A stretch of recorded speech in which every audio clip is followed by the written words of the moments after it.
Gonna take a sentimental journey.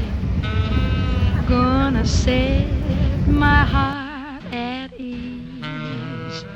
Gonna make a sentimental journey.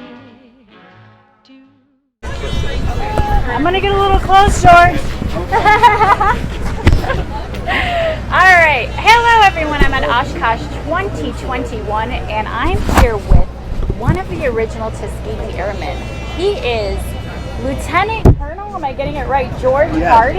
Yes. Okay.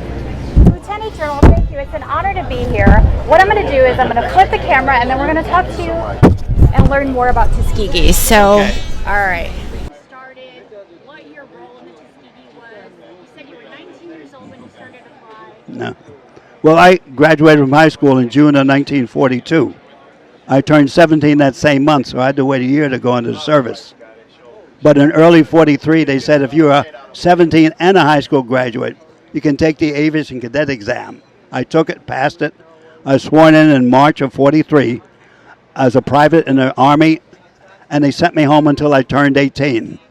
When I turned 18, I got orders to go to Keesterfield, Mississippi for 6 weeks of basic training, and then to Tuskegee. I started aviation cadet training in December of 43 and graduated in September of 44 as a second lieutenant with my wings. Wow, 18, that's really young. Yeah. How did you Well, they were taking people into service at 18, say. In fact, you had to register for the draft at 18, say. But I never registered for the draft because at 17 I was already a private in the reserve, say. So the Army had me already, say. And so I graduated in December 44. And then I trained in the P-40, then the P-47 combat training in Waldoboro, South Carolina, and went overseas in February 1945. And flew 21 combat missions in February and March in March and April of 1945, and I was still 19 years old when the war ended. Wow, I can't imagine being so young. Like, can you tell me some of the feelings that you had going overseas? I mean, obviously you must have been scared. Or Well, no, at 19 you're not scared. You know, you're on top of the world. You can do anything, say, and you don't realize the perils involved. You know, 32 of us graduated, or 24 of us single-engine pilots went overseas, and 6 months later, 6 of us had perished or dead, see. So there was hazards to it, combat and then accidents that happened, see. So 6 of my classmates were dead in 6 months, see. So that's the way life was in those days, you know. you said how many Tuskegee are around? You were telling me when we first started. Well, of the Tuskegee Airmen who went overseas, there were 900 and some pilots that graduated, but only 355 went overseas to fly combat missions overseas. And of that number, only 8 are left. General McGee is the oldest at 101 right now, and I'm the youngest at 96. Now, can you tell me, I don't know if you're open to talking about some of the challenges that you had to face and how you overcame them? Well, the biggest channel is racial channel. You know, I initially tried to go into the Navy, but they wouldn't take me because of my Afro-American ancestry. So then I went to the Army and passed everything and went through Tuskegee. So that was racial, like in the Navy. The only way you can enlist in the Navy, Afro-American, is as a mess attendant. They had no officers in the Navy in 1942, 43 when I was there. So that's how segregated everything was in this country. And in the South, things were rigidly segregated down there. When we got down there in Mississippi and Alabama, we had to watch ourselves because you can make mistakes at all according to their laws, see? And consequences could be awful. Oh yeah, absolutely. And I know some people are, you know, it's hard. It's something that we still face now. That's right. But you've been an inspiration to all. I met Tuskegee Next. I don't know if you've heard of them. They're a group in Chicago that promote minorities in aviation. Yeah. They've inspired many groups. Do you have any advice for any up-and-coming pilots that may face any adversity? Well, you've got to face it. You know, you got to believe in yourself. You make sure you have the confidence to do you can do anything. You feel that way, you know. And like I say, I went into the service. I'd never even driven an automobile, see, but I learned to fly. But I listened to the instructors. I love going to school. You know, in the service, I got out in 46, went to NYU for 1 year, but was recalled in 48. And in the service, I looked for opportunities. I got a BS in electrical engineering at Institute of Technology at Wright-Patterson. That was in 57. In 62, they called me back at the Institute of Technology to go to graduate school for reliability engineering. They were just starting that engineering. And I graduated with a master's in systems engineering from the Institute of Technology. So I really got an education in the service in addition to flying. But I got to fly in World War II and Korea. And Korea and Vietnam. And Vietnam was a detachment commander of a gunship outfit thing. So I had a full military career because I had confidence that I could do almost anything, and I did it, see. Mm-hmm. And I will say, I flew a total of 136 missions in 3 wars. And every time I took off, I was able to come back in that same airplane. So someone was looking out for me. And I really believe that. Thank you. And I want to thank you the time. I'm going to just wrap it up here. Thank you for being here. A sentimental journey to Okay, thank you. memories. Got my bag, got my reservation. Spent each dime. Hello, my name's Natalia. I just wanted to thank you for your service. You're such an inspiration. My podcast is the Wonder Woman of Aviation, but it's the history of aviation. So I wanted to talk to you. This is, first of all, just talk about Tuskegee, what your role it was in Tuskegee, and I want to just ask a few basic questions. So. Right, I'm Charles Edward McGee, and I entered training in 1942, graduated from the Tuskegee Army Airfield Program in June of 43, becoming a second lieutenant and a single-engine fighter pilot. Wow, a single-engine fighter pilot. And how old were you when you started? I happened to be 22 years. I had 2 years in college, and somebody asked how I got into aviation. I said I was avoiding the draft because I had learned in Pershing rifles in school to handle a rifle, but had I been drafted, it would probably be on the ground in the mud with that rifle. Heard about aviation, was fortunately qualified, and after my first flight, I was hooked. I knew I made the right decision. You know, that's what it sounds like. Everyone just gets hooked. They're exposed to it, and then they find the love of aviation. So that sounds like that was your path. And a lifetime experience since then. But why and how, I don't know, but I was actively flew 27 of my 30 years of military service. So, as I say, can't beat it.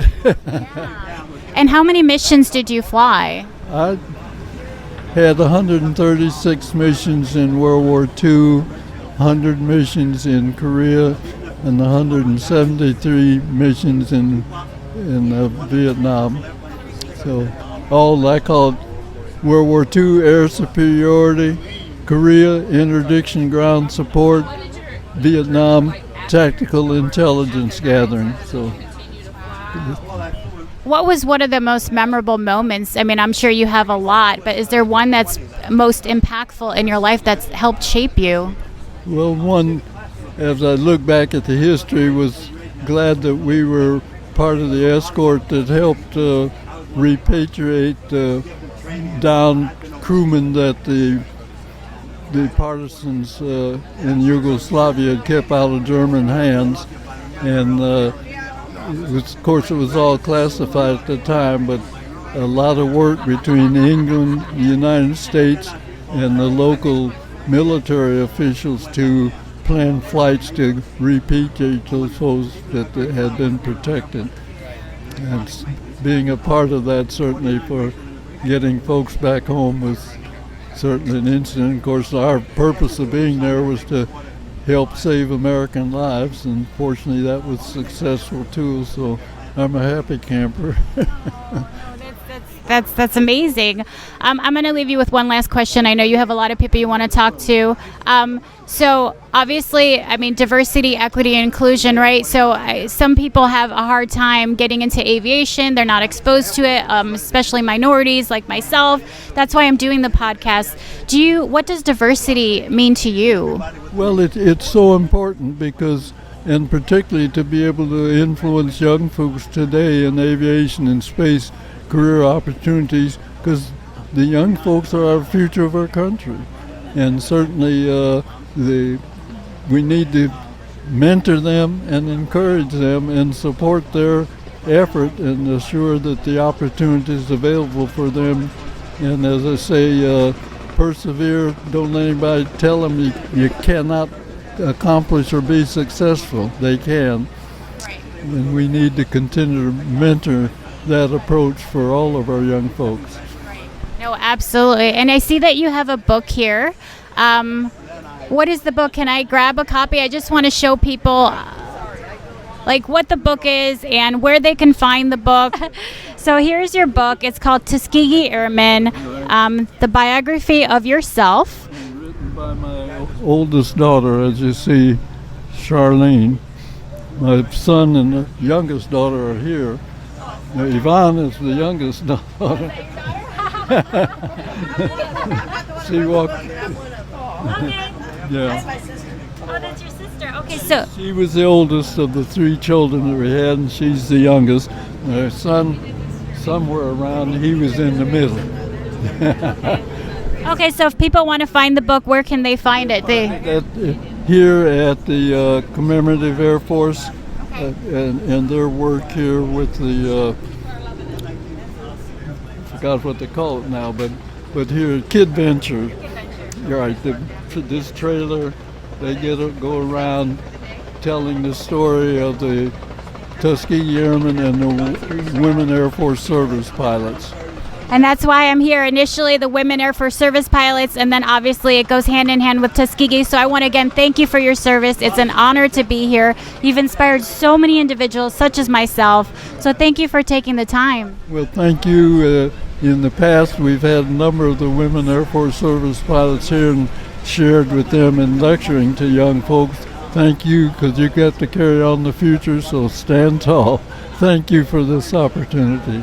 Thank you for having me. And that's the Wonder of Women in Aviation podcast. We just spoke with legend General McGee. Come visit him at EAA, the Kid Venture, and buy his book. In wild anticipation, long to Dad before, right? Once before, yeah. He's the most humble person on the amazing. planet. So we had no idea, none of us. I have an older sister who wrote the book, and my brother who's a pilot, and I'm the youngest.